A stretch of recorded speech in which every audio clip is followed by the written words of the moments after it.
Nous en sommes au 3e séminaire à distance de l'année. Nous avons abordé la politique des agences immobilières sociales en Wallonie lors du premier webinaire de l'année, et ensuite la politique des coopératives françaises de logement lors du second séminaire. D'autres rencontres de ce type sont programmées ces prochaines semaines.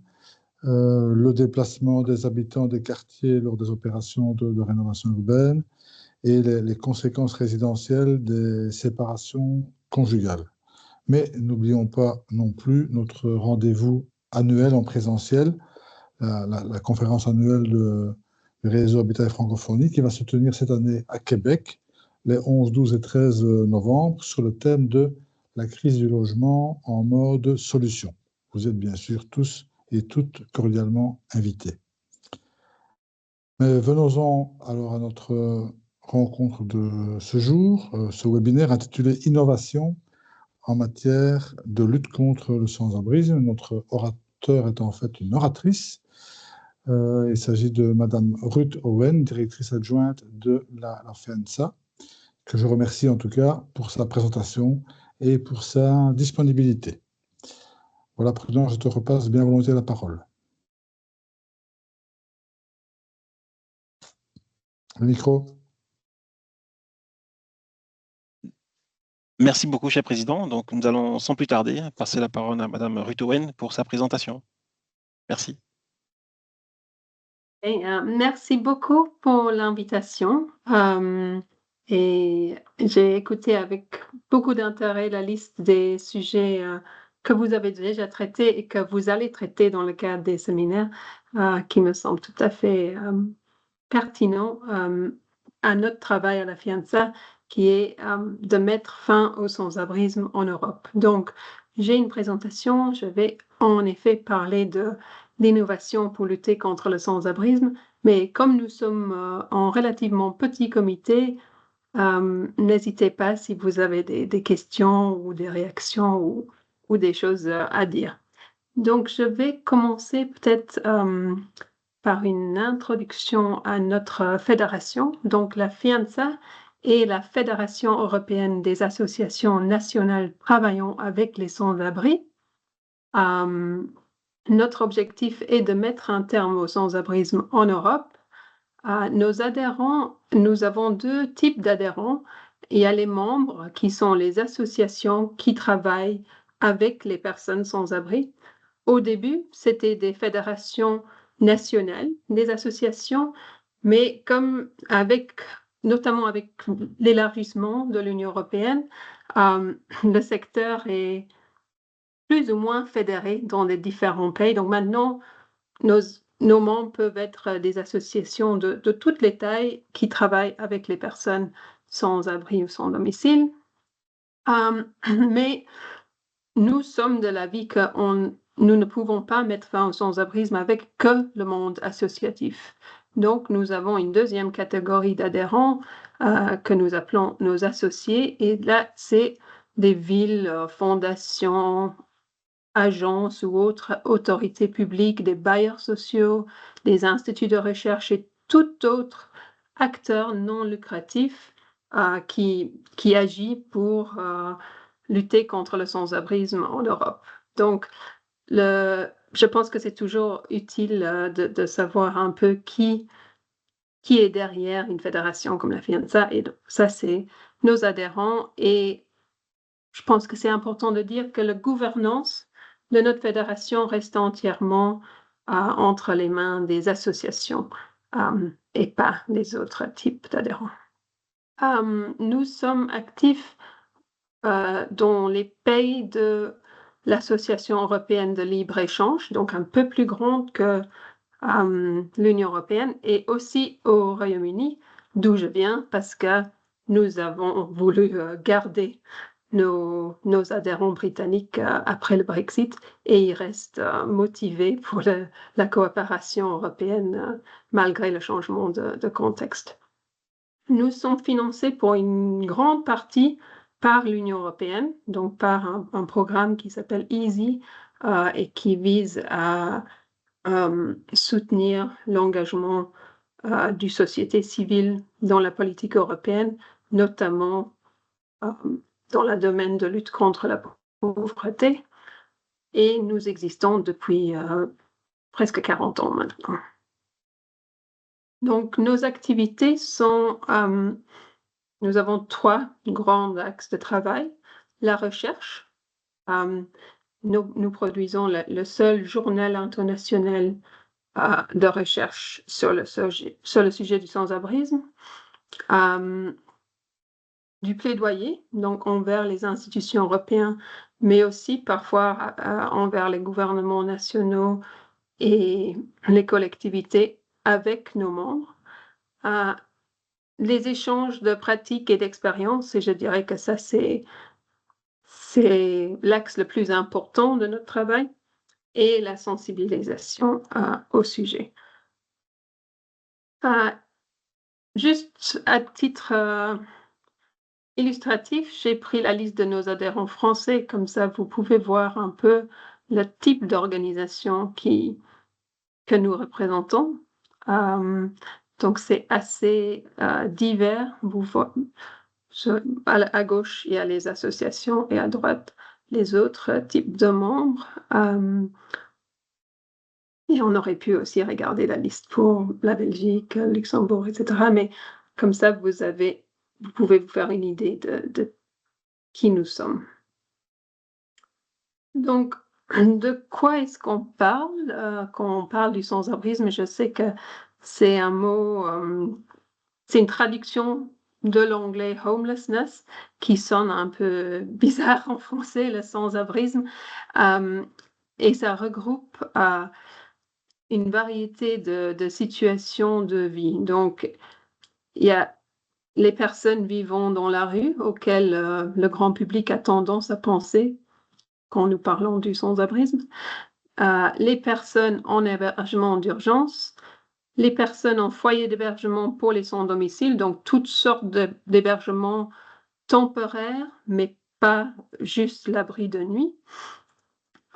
Les personnes sortant d'institutions qui n'ont pas d'adresse où aller, donc par exemple les personnes qui sont à l'hôpital psychiatrique mais qui ne peuvent pas quitter parce que ils seront à la rue, ou les personnes qui sont dans des centres de réception pour des réfugiés, mais qui ne peuvent pas quitter parce qu'il n'y a pas de solution de logement pour eux. Les personnes en logement non conventionnel par manque de logement, donc les personnes qui vivent dans les bidonvilles ou qui sont contraints à vivre dans des logements qui ne sont pas prévus pour ça. Et les personnes qui sont logées temporairement chez des tiers parce qu'il n'y a pas d'alternative. Donc, c'est une définition assez large qui va au-delà de la vision que le grand public a souvent du sans-abrisme. Et c'est important pour nous parce que la partie la plus visible du problème n'est pas la partie la plus importante.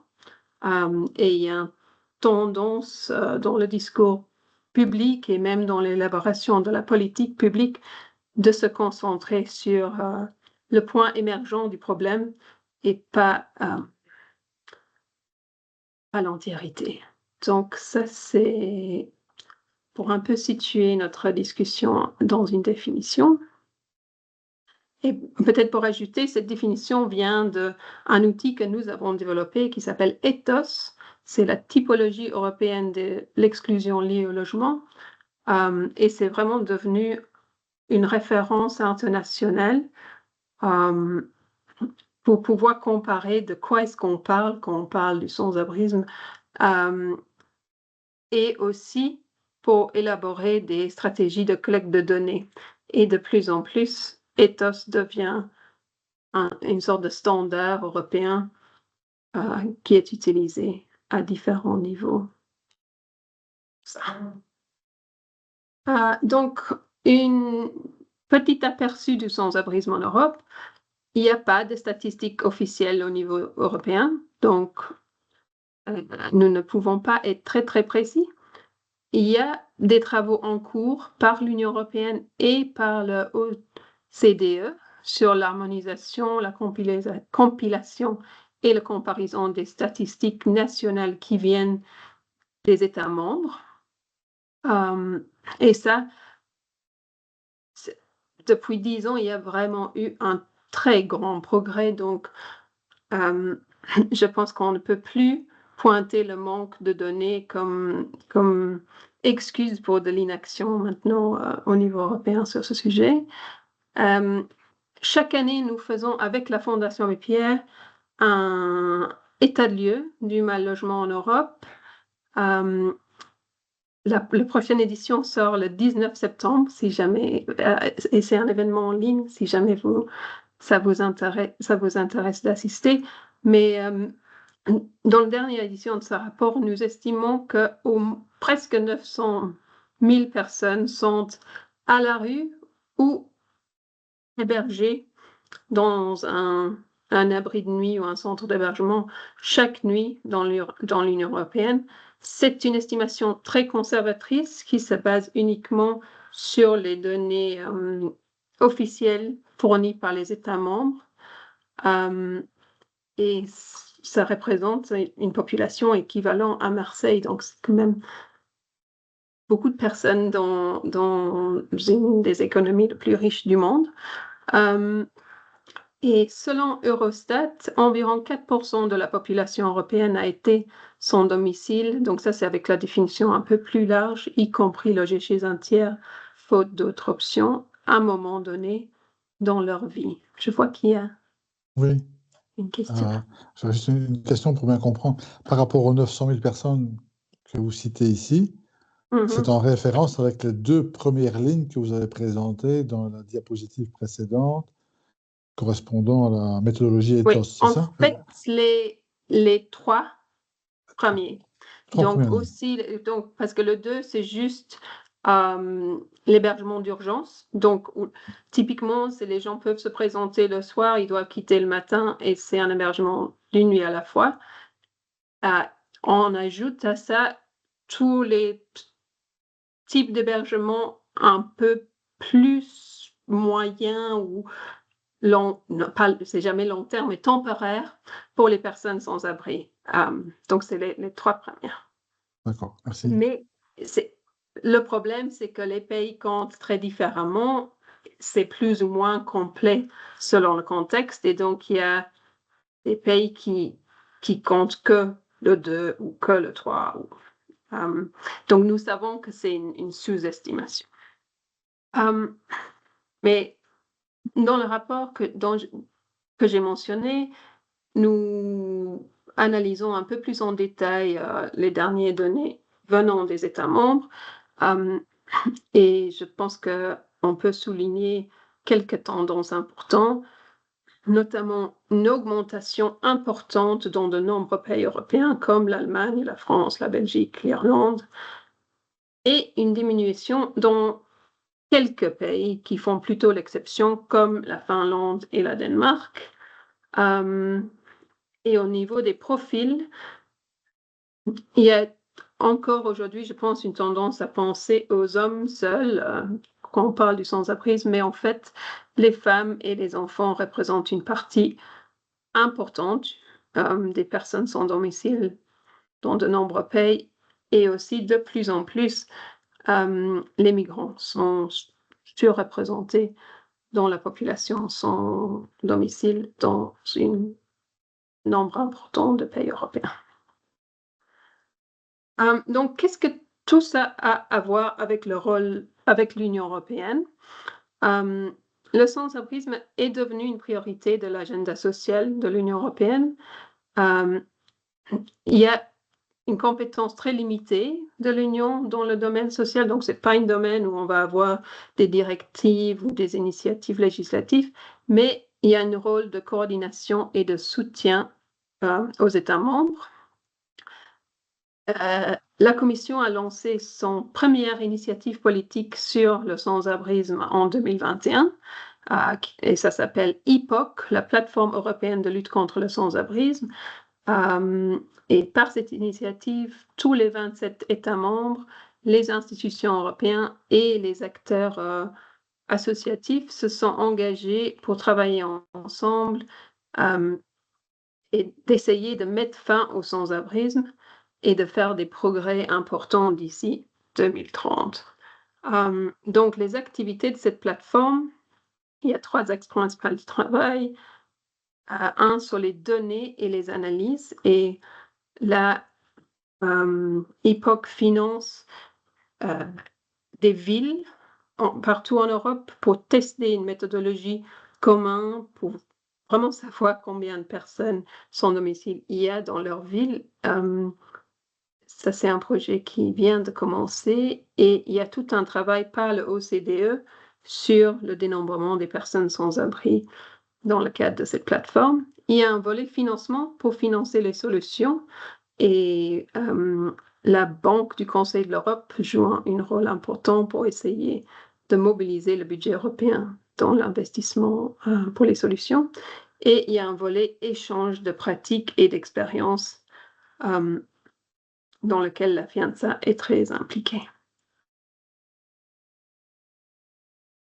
Donc, nous sommes au début d'un nouveau mandat pour l'Union européenne qui offre des nouvelles opportunités pour travailler sur la lutte contre le sans-abrisme en Europe. Notamment, Président von der Leyen a annoncé un plan d'action sur le logement abordable pour la nouvelle commission. Il y a encore beaucoup de questions ouvertes. En quoi ça va consister vraiment, mais une forte mobilisation du budget européen, un commissaire responsable pour le logement et d'autres initiatives. Et elle a aussi annoncé une stratégie de lutte contre la pauvreté dans l'Union européenne. Donc, je pense qu'il y a des pistes pour continuer ce travail qui a été lancé dans le cadre de EPOC. Donc, le sujet de la présentation, c'était innover pour lutter contre le sans-abrisme. Et je voulais juste mettre ça dans un contexte parce que mieux lutter contre le sans-abrisme nécessite vraiment d'innover. Ce que nous avons fait historiquement et ce que nous faisons pour la grande partie aujourd'hui ne fonctionne pas très bien. Donc, la politique publique se concentre sur l'urgence principalement. Avant que nous avons commencé le séminaire, on parlait entre intervenants et on disait qu'en Belgique, le ministère du Logement ne se saisit pas beaucoup de cette question, ce qui peut étonner. Et je pense que ça reflète le fait que le sans-abrisme est vu comme un problème, plutôt un problème social et un problème d'urgence. Donc, on peut le constater par l'augmentation très importante de l'offre de l'hébergement dans de nombreux pays européens depuis quelques années, notamment le recours à l'hôtel pour mettre les personnes à l'abri. Il faut répondre aux besoins, c'est important, mais ce n'est pas une solution structurelle, ça coûte très cher et les résultats ne sont pas toujours très positifs pour les ménages concernés. On peut constater aussi la persistance des plans d'hiver dans une majorité des pays de l'Union européenne. Donc, c'est vraiment une gestion à la thermomètre de ce problème qui n'est pas très stratégique et qui n'implique pas vraiment une vision à long terme de comment réabsorber le sans-abrisme. Il y a bien évidemment l'assistance alimentaire, assistance à l'hygiène, etc. Et il y a malheureusement la persistance et dans certains cas même l'augmentation de la criminalisation du sans-abrisme et d'une gestion sécuritaire de ce problème avec des amendes administratives ou même en Hongrie, ils ont changé la constitution pour criminaliser le fait de dormir à la rue et ça peut amener directement à un emprisonnement. Donc, ça, je dirais, ça c'est un peu le statu quo, mais pour réduire durablement le sans-abrisme, il faudrait le prévenir et davantage reloger et accompagner les ménages. Donc, la plateforme dont j'ai parlé vise à soutenir l'innovation, notamment en favorisant l'émergence des stratégies nationales de lutte contre le sans-abrisme et en promouvant les interventions qui visent à maintenir le logement, à reloger les ménages ou à accompagner les ménages. Et donc, en anglais, on appelle toutes ces approches-là housing-led. Et à la Fianza, nous pensons qu'il faut traiter ce problème avec une approche plutôt housing-led et une approche un peu moins réactive et dans l'urgence. Donc, je vais partager quelques exemples d'innovations qui vont dans ce sens. Ici, c'est un slide d'un chercheur canadien qui s'appelle Steve Gates, et c'est en anglais, mais ça montre un peu le changement que nous trouvons nécessaire. En haut, avec le grand bloc en jaune, il y a l'urgence, la réponse urgence, et la prévention d'un côté et le logement et l'accompagnement de l'autre côté. Vous voyez que la partie jaune est la plus grande. Il faudrait changer de ça et arriver plutôt à le diagramme en bas où l'urgence est un peu réduite et la prévention et le relogement et accompagnement prend un peu plus de place. L'innovation un peu par excellence dans notre secteur s'appelle le logement d'abord. C'est un modèle qui a été développé aux États-Unis dans les années 90. C'était à l'époque une solution novatrice pour les personnes ayant des parcours longs de sans-abrisme et des besoins complexes, donc des personnes pour lesquelles les services existants ne fonctionnaient pas très bien. Et ça consiste en un relogement rapide sans passage obligatoire par l'hébergement et un accompagnement multidisciplinaire et flexible à la personne. Ça marche très très bien. Il y a beaucoup d'études qui montrent que ça résout le sans-abrisme pour une grande majorité et pour beaucoup plus de gens que l'offre typique d'hébergement. C'est de plus en plus développé en Europe, mais il n'y a pas de mise à l'échelle systématique dans une grande majorité de pays. Donc, si vous êtes sans domicile aujourd'hui en Europe, les chances qu'on te propose une solution logement d'abord restent très faibles. La Finlande est l'exemple du pays qui a plus développé le logement d'abord. Donc, depuis les années 80, le logement d'abord est au cœur de la politique publique.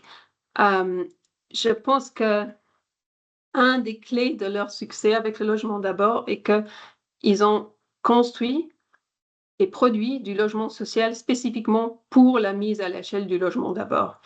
Et il y a un bailleur social qui a joué un rôle très, très important qui s'appelle le Y Foundation, qui a été créé spécialement pour construire, acheter et rénover des appartements pour loger les personnes sans domicile. Aujourd'hui, c'est un des plus grands bailleurs en Finlande. Il y a aussi eu un financement spécifique, un prêt spécifique pour financer ce type de logement avec un élément subside. Il y a eu la transformation des centres d'hébergement existants, pas la majorité, mais quelques-uns, en logement accompagné. Et ça aussi, je pense que c'est une innovation qui est assez intéressante. Et il y a eu tout un développement de nouveaux services de prévention et d'accompagnement, y compris le développement de nouveaux métiers d'accompagnement social, comme ce qu'ils appellent les housing advisors. Et maintenant, dans chaque municipalité en Finlande, il y a des housing advisors qui répondent aux personnes qui vont être expulsées ou qui sont dans une crise de logement. Donc ici, on voit l'évolution du nombre de personnes sans abri, sans domicile en Finlande depuis 1987. Et vous voyez qu'il y a eu vraiment une diminution importante et que ça, c'est pas du tout la tendance dans une majorité de pays de l'Europe. Quelques autres exemples. Juste, j'ai essayé de prendre les petites clés qui me semblaient intéressantes. Donc, Danemark, comme en Finlande, le logement d'abord est la réponse principale aux sans-abrisme. Et une innovation que je trouve intéressante, c'est que le financement des services sociaux, des services sociaux est lié à l'implémentation du logement d'abord. Donc, les municipalités, ils reçoivent un financement par lit de l'État quand une personne est hébergée, mais après 6 mois, 50% de ce financement sera prolongé uniquement si la personne est relogée. Donc, c'est un moyen d'aligner un peu le financement et l'objectif de reloger les personnes. Il y a aussi une réserve municipale sur 25% du parc social pour les besoins urgents. Et je pense que ça, c'est quelque chose on parle beaucoup du logement d'abord, mais si on veut le mettre en œuvre, c'est le genre d'outil qui permet d'avancer. En Autriche, j'ai cité l'Autriche juste parce qu'il y a un très grand parc social, notamment à Vienne, mais historiquement, ça a été totalement séparé des services d'aide auprès des personnes sans abri. Donc, c'était 2 mondes différents. Et depuis 2021, il y a un projet national pour mettre en œuvre le logement d'abord avec un partenariat entre le gouvernement, le secteur d'aide aux personnes sans abri et les bailleurs sociaux. Et je trouve ça intéressant parce que ça peut étonner qu'on a 20 000 personnes sans domicile dans un pays avec autant de logements sociaux. Et maintenant, essayer de focaliser sur ce partenariat et pour ouvrir ce secteur comme porte de sortie du sans-abrisme. Et c'est assez nouveau, mais ça a l'air de fonctionner. Et une clé du succès, je pense, c'est que le projet paye la caution locative pour les personnes sans abri parce que, comme c'est un modèle du logement coopératif, la caution pour rentrer dans le parc en Autriche est assez important et était un vrai frein pour les personnes les plus vulnérables. Je n'ai pas le temps de rentrer plus dans le détail, mais je pense qu'en général, la production et la mobilisation du logement pour loger les personnes sans domicile est un champ d'innovation énorme. Il y a beaucoup de choses qui sont possibles, il y a beaucoup de choses existantes qui sont parfois à une petite échelle, mais qui vaut la peine d'être mieux connues et peut-être reproduits. Et ces petits exemples peuvent aussi peut-être inspirer un peu plus de courage et de créativité pour fournir des solutions de logement aux personnes les plus exclues. Je pense que la question de l'allocation, c'est quelque chose qui est parfois un peu tabou, mais il y a des pratiques très variées dans les différents États membres. Par exemple, en Écosse, environ 40% des allocations, c'est pas le bon mot. Comment est-ce qu'on... attribution. 40% des attributions. À Bruxelles, on vient d'adopter un nouveau règle qui vise à 3% d'ici 2025, je crois, et 6% d'ici 2027. C'est pas à l'échelle du problème, mais c'est quand même une étape importante, je pense, et j'ai déjà parlé de cette réserve de 25% au Danemark. Et puis pour la production de logements, j'ai déjà dit, je pense qu'il y a largement de la marge pour plus de courage et créativité. C'est pas qu'une question du parc social. Le parc social ne sait pas tout faire et est plus ou moins présent dans les différents États membres.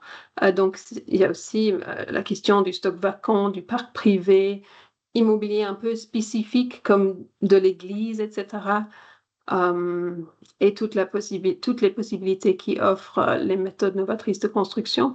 Le rapport, l'image, là, c'est un rapport que nous avons fait à ce sujet avec Housing Europe et Habitat for Humanity qui s'appelle 50 solutions novatrices pour loger les personnes sans domicile et je vous invite à le consulter. Donc, en conclusion, mettre fin au sans-abrisme nécessite d'innover, notamment pour la prévention et le relogement, mais j'ai pas envie non plus de donner l'impression que l'urgence et l'hébergement temporaire n'est plus important. C'est important et notamment humaniser et améliorer les standards dans ce secteur. C'est aussi un champ d'innovation. Je pense que le logement d'abord est un exemple par excellence d'innovation sociale et la coopération européenne et internationale peut soutenir l'innovation, notamment par l'échange de bonnes pratiques. Et je vais m'arrêter. Merci pour votre attention. C'est à vous. Merci infiniment pour en tout cas cette brillante présentation. C'est vrai que lorsqu'on parle de logement social, on a souvent tendance à oublier quand même qu'il y a un gros volet lié au sans-abrisme. Hein, et donc, en tout cas, ça nous a vraiment fait plaisir de vous entendre et de comprendre finalement qu'on a les mêmes combats, logement social et sans-abrisme. Donc, nous allons sans plus tarder laisser la parole aux participants pour des questions ou éventuellement des contributions.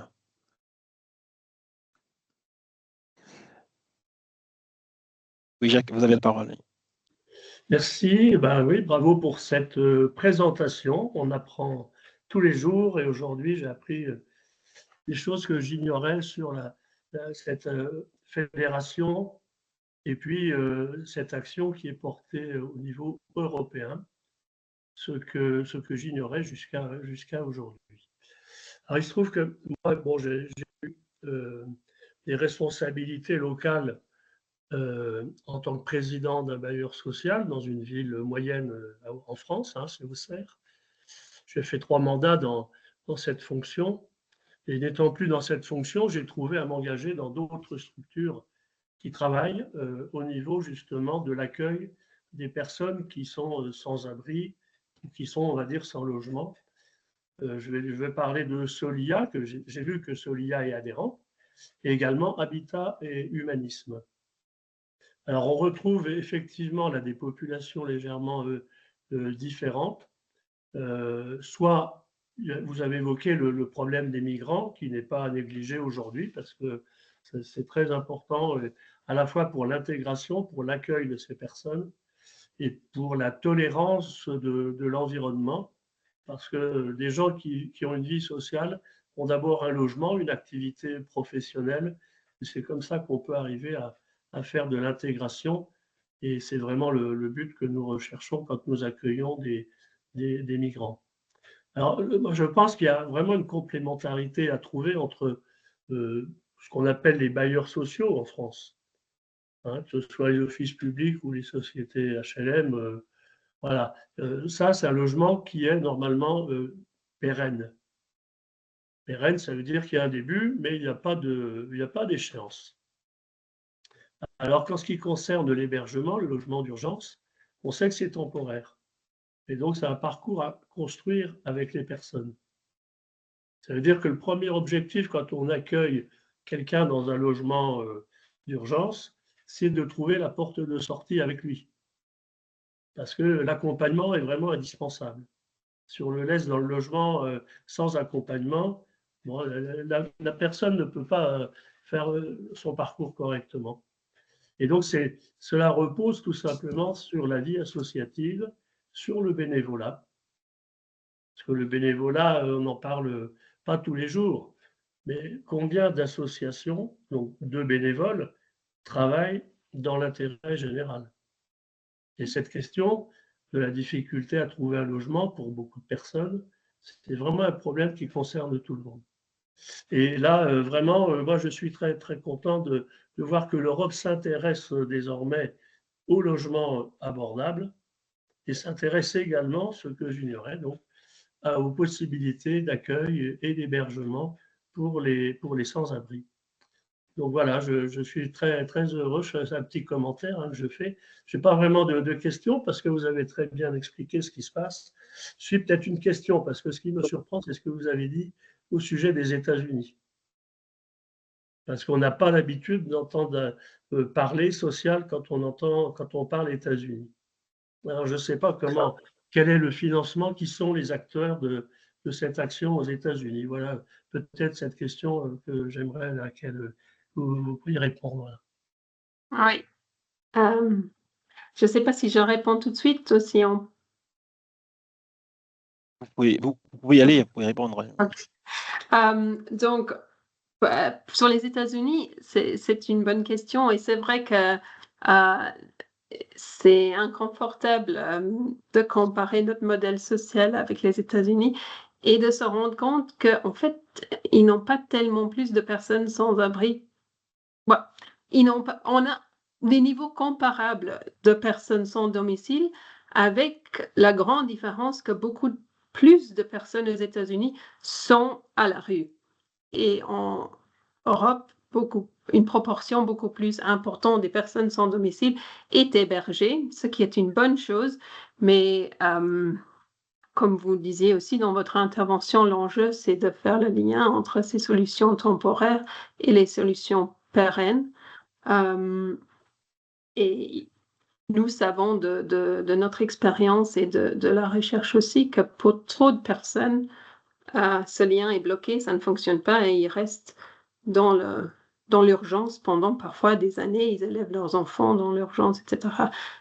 Et il y a beaucoup de facteurs qui contribuent à ça. Une, c'est la qualité de l'accompagnement. Une très, très importante pour l'agenda européenne actuellement, c'est la question de la politique migratoire. Et si la politique migratoire ferme tout l'accès aux droits, l'accompagnement peut être aussi bien fait qu'on veut, mais ça va pas changer la situation des gens et ça va pas ouvrir les possibilités de solutions pérennes. Donc, et juste sur le logement d'abord, aux États-Unis, ça a été, entre guillemets, inventé là, dans un programme à New York qui n'était pas très bien financé et qui a très bien fonctionné, mais qui n'a jamais vraiment été mis en œuvre à l'échelle. Et puis, je pense qu'on peut aussi apprendre des choses des États-Unis dans le sens où Obama, dans le cadre de son plan relancement, il a beaucoup investi dans des solutions type housing-led. Et pour une catégorie de personnes, les États-Unis ont vraiment bien fait cette approche-là, et c'est les vétérans, parce que le contexte fait qu'ils ont énormément de ressources disponibles pour cette partie de la population. Donc, quand il y a une volonté, il y a une moyenne, je pense. Il y a moyen.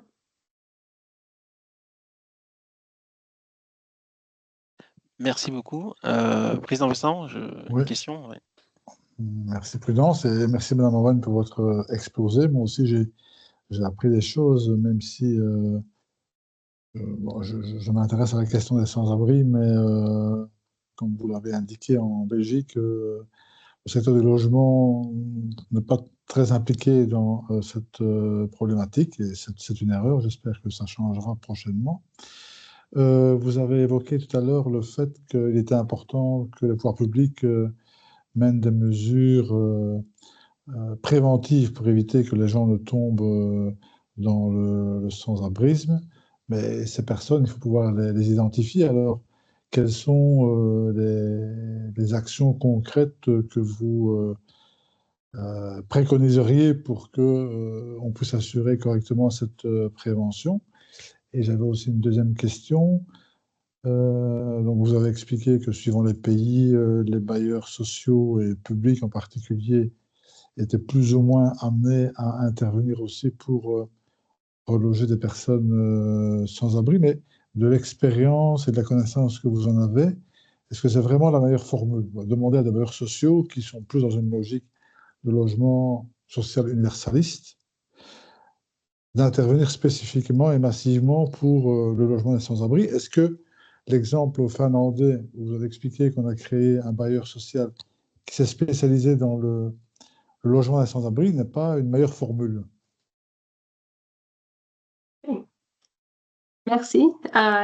Deux questions très intéressantes. Sur la prévention, je pense que vous avez tout à fait raison. Il faut pouvoir identifier les personnes les plus à risque, et parfois la prévention est même utilisée un peu comme pour défendre de l'inaction sur le sans-abrisme. Parce que si on investit dans le logement abordable pour tout le monde, si on mais en fait, ça n'a pas un impact assez direct sur ces populations très, très vulnérables. Donc, il y a des possibilités, il y a des parcours qui sont très bien compris vers le sans-abrisme, comme sortir de la protection de l'enfance, sortir du prison, sortir de l'hôpital psychiatrique, malheureusement aussi sortir du système de la politique migratoire. Et il y a des choses qu'on peut faire ou ne pas faire dans ces domaines-là qui peuvent avoir un impact très important sur le sens. Par exemple, un petit exemple, mais en Angleterre, dernièrement, ils ont décidé d'accélérer massivement le processus de quitter les centres de réception pour les demandeurs d'asile. Une fois qu'ils ont un statut, ils doivent quitter dans quelques semaines et ça ne leur laisse pas le temps d'ouvrir leurs droits, de trouver un logement, etc., etc. Et donc, ça a amené dans une période très courte à une augmentation très importante. Même chose à Bruxelles, ils ont décidé de ne plus héberger les demandeurs d'asile qui sont des hommes seuls, et ils sont massivement à la rue à Bruxelles. Donc, il y a des choses à faire, il y a aussi des choses assez simples à ne pas faire pour couper ces trajectoires qui sont déjà très bien compris et assez simples, en fait. Je pense que, oui, la sortie sèche, comme nous disons, de la protection de l'enfance, c'est un cas typique où on pourrait beaucoup mieux intervenir. Et puis, je pense qu'il y a des systèmes plus larges qu'on pourrait mettre à la tâche aussi, comme les écoles. Et il y a un projet très, très intéressant que j'aurais aimé citer dans la présentation en Australie qui s'appelle le Geelong Project. Et en gros, c'est un questionnaire avec 5 questions très simples qui est donné à tous les élèves dans l'école secondaire. Et c'est très, très efficace pour prévenir les enfants qui sont à risque de devenir sans domicile dans les prochains mois. Et c'est des questions comme: est-ce que tu as dû dormir chez un copain pendant les 2 mois précédents? Est-ce qu'il y a des conflits dans la famille pour le moment? Et avec ce genre d'outils, on peut mettre les écoles aussi au travail pour prévenir et pour intervenir. Donc, c'est une réponse à la question, mais je pense qu'il y a des choses, il y a beaucoup de possibilités d'innovation sur la prévention et ce n'est pas suffisant de juste parler des interventions très larges pour toute la population, comme prévenir la pauvreté, avoir une politique de l'habitat, etc. Votre deuxième question, je ne sais plus si je me rappelle. Le micro. Merci. Oui, donc c'était la question de l'opérateur. Quel est le meilleur type d'opérateur pour assurer l'offre de logements adaptés au sans-abrisme? Mais moi, je pense que la création des bailleurs type Y Foundation dans d'autres pays est une excellente idée. Il y a des pays qui essayent de le faire, comme aux Pays-Bas, par exemple. Après, l'organisation des bailleurs publics et sociaux sont très différents dans les différents pays, donc je ne peux pas totalement en faire abstraction. Je pense que nous entendons souvent une argumentation du genre si les bailleurs sociaux sont mobilisés pour répondre aux problèmes du sans-abrisme, ça contribue à la résidualisation de notre secteur. Ça n'est un positionnement un peu défensif comme ça que je trouve un peu erroné. Je pense que c'est pas une question de mettre toute la responsabilité sur les HLM, mais ça peut aussi aider à défendre leur intérêt général.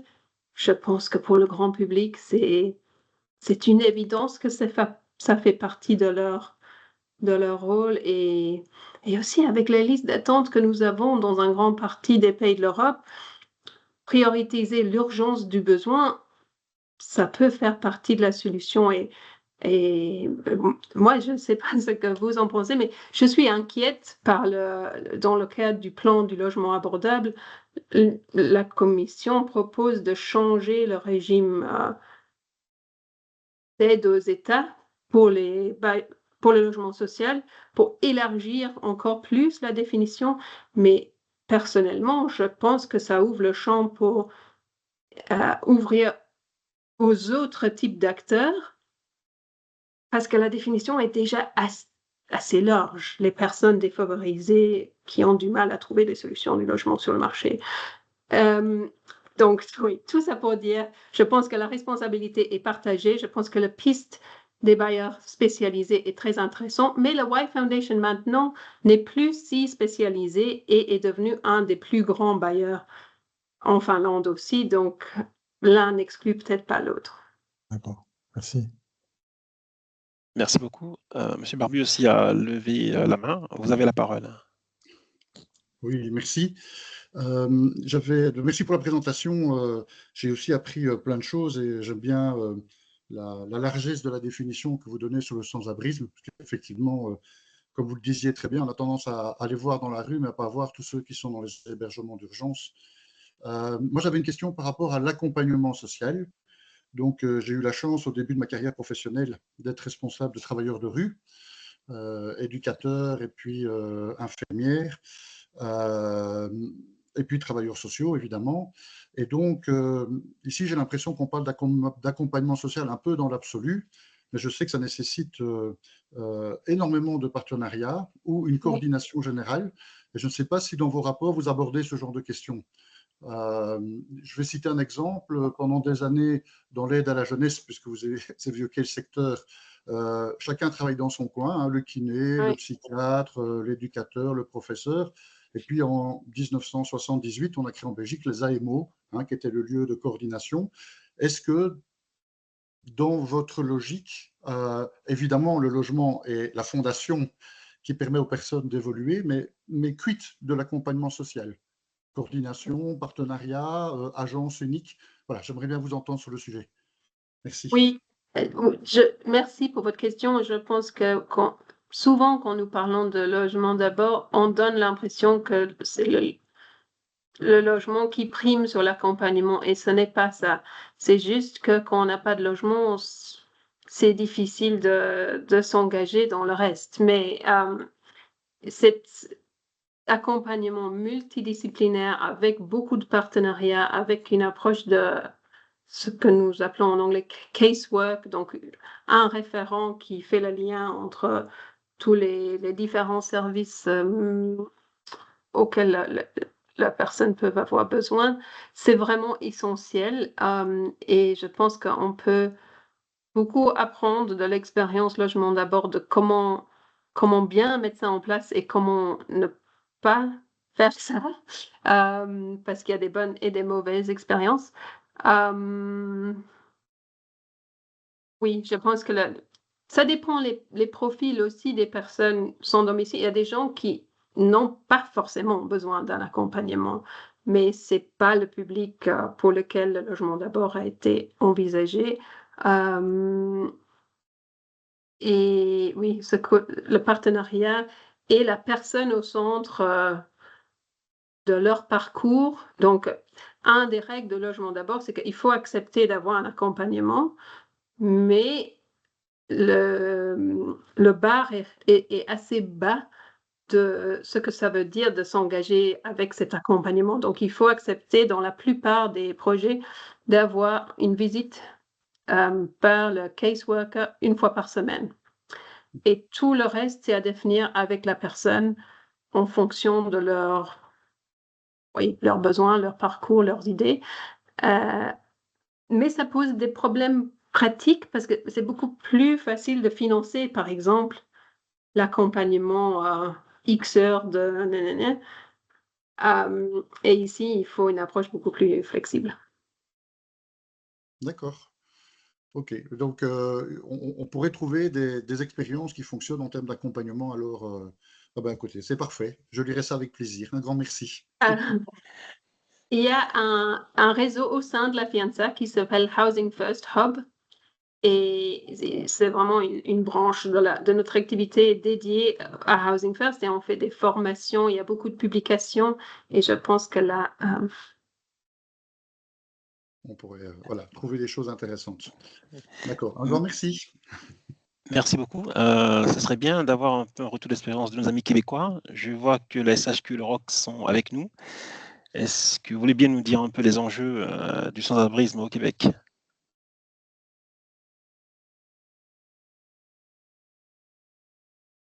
Madame Natel, Dominique? Oui.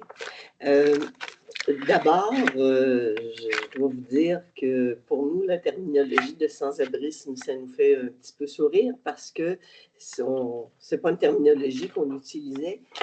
Par contre, elle décrit très bien le nouveau phénomène que l'on connaît ici. On avait l'habitude, lorsqu'on parlait des sans-abri, historiquement, de parler davantage d'itinérance.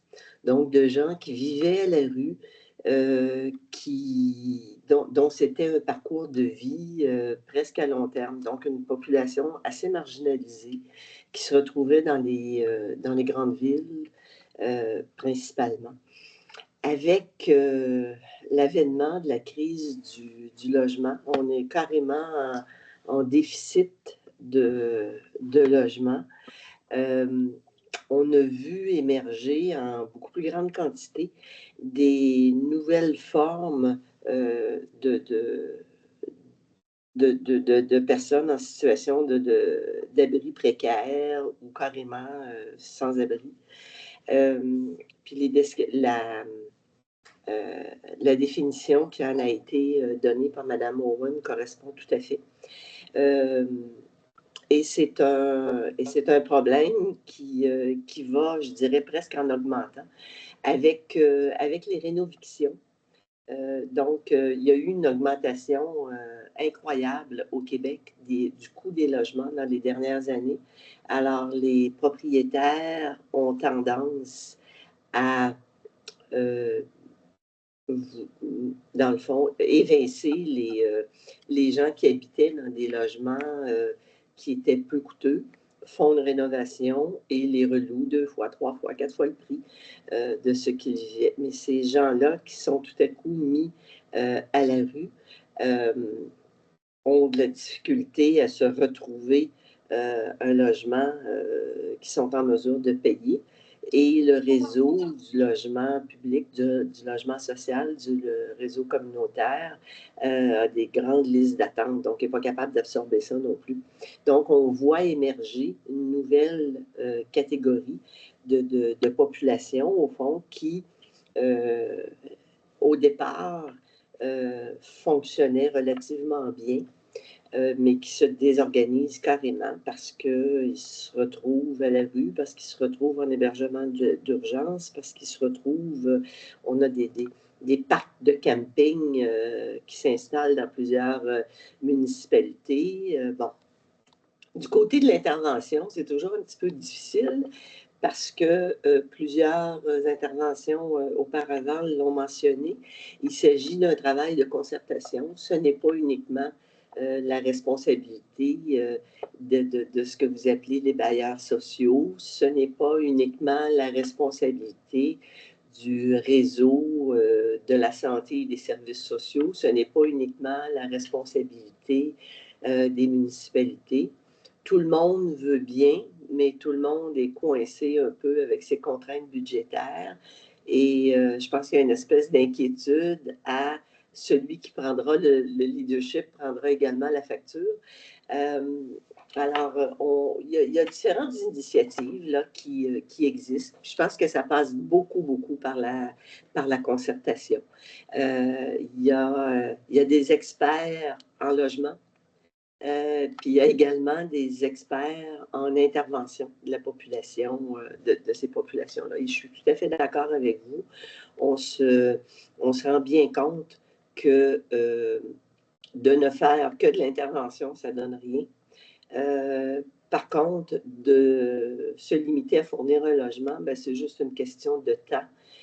Avant que la personne, souvent, lorsqu'elle a eu le temps de se détériorer, là, si elle n'a pas d'accompagnement, elle n'est pas en mesure d'y parvenir.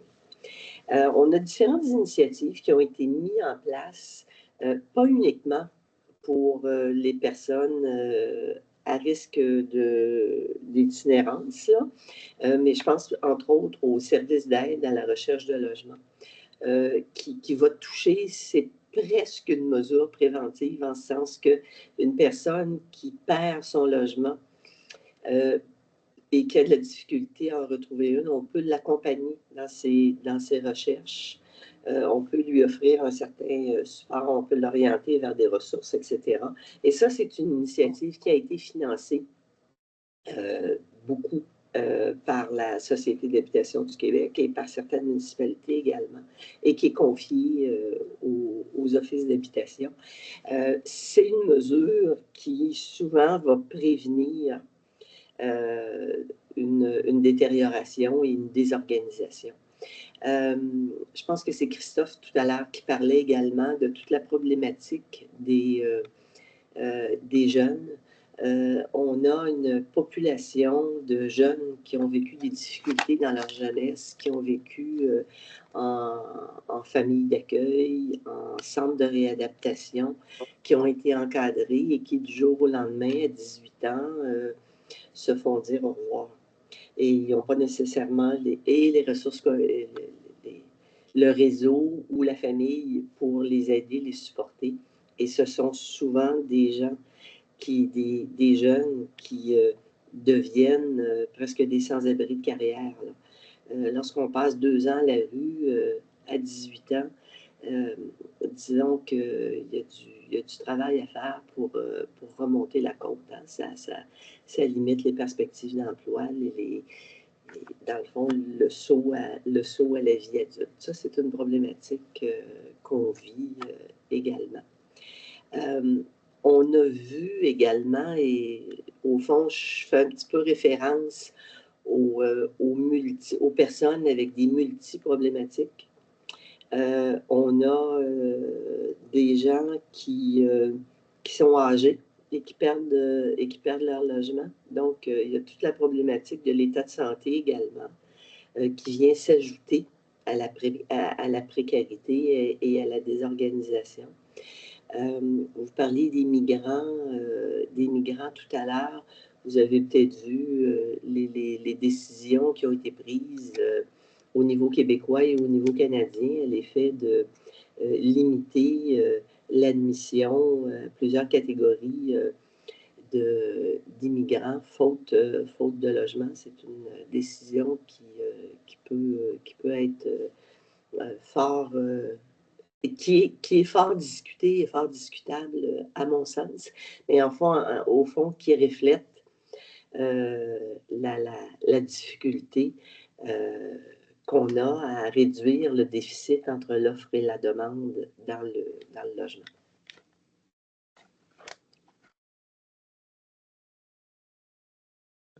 Merci beaucoup, Madame Owen. Vous avez la parole pour rebondir sur ce qui a été dit par Madame Godou. Merci pour l'intervention. Il y avait beaucoup de choses intéressantes. Je rejoins tout à fait ce que vous dites sur il y a une sorte de fenêtre d'intervention dans les premiers mois quand quelqu'un se retrouve sans domicile. Et si on rate cette fenêtre, leur parcours peut devenir beaucoup plus compliqué et ça peut être beaucoup plus compliqué. Donc, ça fait... En fait, dans la littérature politique publique de lutte contre le sans-abrisme, on parle des interventions à ce moment-là comme une forme de prévention. En fait, la personne est déjà dans la situation, mais on peut prévenir que ça devient une situation beaucoup, beaucoup plus grave. Et oui, je partage tout à fait le sentiment que ce n'est pas une question de pointer le doigt et mettre la responsabilité sur un secteur ou l'autre. C'est une responsabilité conjointe, mais je pense que ça offre vraiment des opportunités et que le secteur d'aide auprès des personnes sans abri, par exemple, peut fournir l'accompagnement qui permet aux bailleurs de loger les gens. Moi, je comprends, hein, un bailleur n'a pas envie d'un locataire qui qui va être en difficulté de voisinage ou de paiement de loyer, etc. Mais quand l'accompagnement est là, ces problèmes, pour la grosse partie, ne se posent plus. Et ça peut même devenir un créneau assez intéressant pour les bailleurs. S'il y a un financement programmatique qui vient avec, et parce que pour les personnes avec les très exclus, il y a probablement un aide au logement qui va suivre la personne pendant longtemps, etc. Donc, juste pour dire, je pense que chacun peut se complimenter. Merci infiniment. Nous arrivons au terme de cette session. Encore une fois, merci beaucoup, Mme Owen. Je voulais juste rappeler que vous avez un événement au mois de septembre, du coup, en Hongrie, j'avais bien compris. Voilà, donc plein succès à vous. Et donc, nous nous donnons rendez-vous le 16 septembre pour la prochaine session de notre webconférence. Monsieur Rémi Abdouzid, qui est donc maître de conférence à l'Université Paris-Sorbonne, nous fera l'honneur de nous parler du déplacement des populations dans le cadre des programmes de rénovation urbaine. C'est aussi un sujet important. Donc, merci encore une fois et à très bientôt. Merci beaucoup. Merci beaucoup. Merci et à bientôt. À bientôt. Au revoir. Au revoir. Merci beaucoup. Merci beaucoup. Merci.